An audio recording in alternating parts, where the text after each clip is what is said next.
10 મિનિટે હજી પપ્પા બોલતા નથી આવડતું બેન. આખી રાતના દોડીએ છીએ, કોઈ જગ્યાએ દાખલ હોય કે કોઈ જગ્યાએ દાખલ નથી, કોઈ મળતું નથી. કારણ કે બધા નીકાળી દીધા છે એવું કહે છે, પણ નહીં પીએમમાં કે નહીં એડમિટમાં કોઈ લિસ્ટમાં કોઈ નામ નથી. અમદાવાદ માટે કાલનો દિવસ એક ભયાનક દિવસ કહી શકાય. કાલના દિવસને કાળા દિવસ તરીકે પણ જાહેર કર્યો છે. જે પ્રમાણે મેઘાણીનગરમાં જે ડોક્ટર્સની બિલ્ડિંગ આવી છે ત્યાં વિમાન દુર્ઘટના સર્જાઈ હતી. કેટલાક લોકોએ પોતાના સ્વજનોને ગુમાવ્યા હતા. તો એમાંના એક સ્વજન છે જેમની જોડે આપણે ડાયરેક્ટ વાત કરીશું. તંત્રને પૂછ્યું, તંત્રવાળા કે બધાને નીકાળી લીધા છે એટલું જ ખાલી જાણ કરે છે, પણ અમને કોઈ પૂરતો જવાબ નથી મળ્યો હજી સુધી કે હા નીકાળી લીધા છે કે અમે શું છે કે અમારી રીતે અમે દેખવા આવ્યા છે કે મમ્મી જ્યાં બેસે છે ત્યાં એની બાજુમાં એક સીડી પડે છે, ત્યાં ગાડી અમે એમ કહીએ છીએ કે ભાઈ હજી એકવાર ત્યાં ગાડી અમને લઈને જવા દો.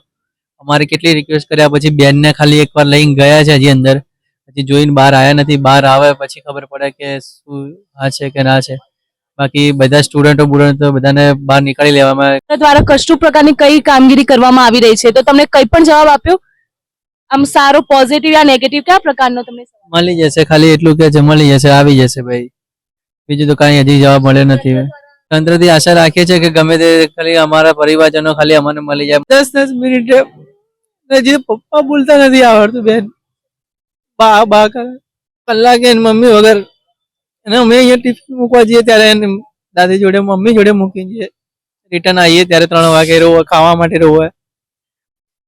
પાછી અમે આખો દિવસ અમારું કામ જ અહીંયા ગાડી છે. અમે સવારે 10:30 11 વાગે આવી જઈએ. ત્યાં ગાડી અમે અહીંયા જમવાનું બનાવીએ, ટિફિનો ગોઠવીએ રેસિડેન્ટ ડોક્ટરને સિવિલ ટિફિનમાં આપવા માટે. ત્યાં ગાડી ત્યાંથી પછી 1 વાગે ભરીને અહીંયાથી નીકળી જઈએ. અહીંથી ભરીને ત્યાં જઈએ, ત્યાં ટિફિન આપતા હતા અને પીજી હોસ્ટેલમાં ટિફિન આપી રહ્યા. ફોન આવ્યા કે ભાઈ આગ લાગી છે 1200 બેડ. તો મેં તો ચલો કોઈ વાંધો નહીં, જોઈ આવીએ. જોવા આવ્યા તો ખબર પડી 1200 બેડમાં નથી લાગી, અતુલ્યમાં લાગી છે. અતુલ્યમાં જોવા આવ્યા તો કે વિમાન પડ્યું છે, પણ એવું ખ્યાલ નથી કે મેસ બિલ્ડિંગ ઉપર જ વિમાન પાછળનો ભાગ પડ્યો છે.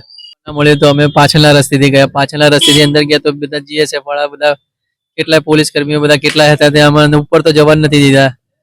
બધા ત્યાં આગળ જેટલા બી બીજા બધા માસીઓ હતા બધા નીકળી ગયા છે. અમે ઘણી રિક્વેસ્ટ કરી, અમે જવા દો, અમને જવા દો, પણ કોઈ જવા નથી દીધા.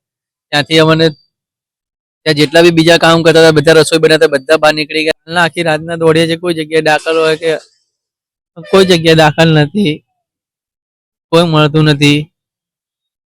કારણ કે બધા નીકાળી દીધા છે એવું કહે છે, પણ નહીં પીએમમાં કે નહીં એડમિટમાં કોઈ લિસ્ટમાં કોઈ નામ નથી. મેસ બિલ્ડિંગમાં અંદાજે જમવાનું બનાવવાવાળા માસીઓ 15 થી 20 જણા છે અને સ્ટુડન્ટો બીજે મેડિકલના જે જમવા આવે છે એ અલગ. બધા દોડી નીકળે. જે શરૂમાં આગ લાગી છે એ ટાઈમે જ બધા દોડી નીકળે છે. મારો બાબુ બી ત્યાં આગળ હતો, ત્યાંથી એ જમીન નીચે ઉતર્યો અને પ્લેન ક્રશ થયું હતું તો એ નીચે બચી ગયો છે.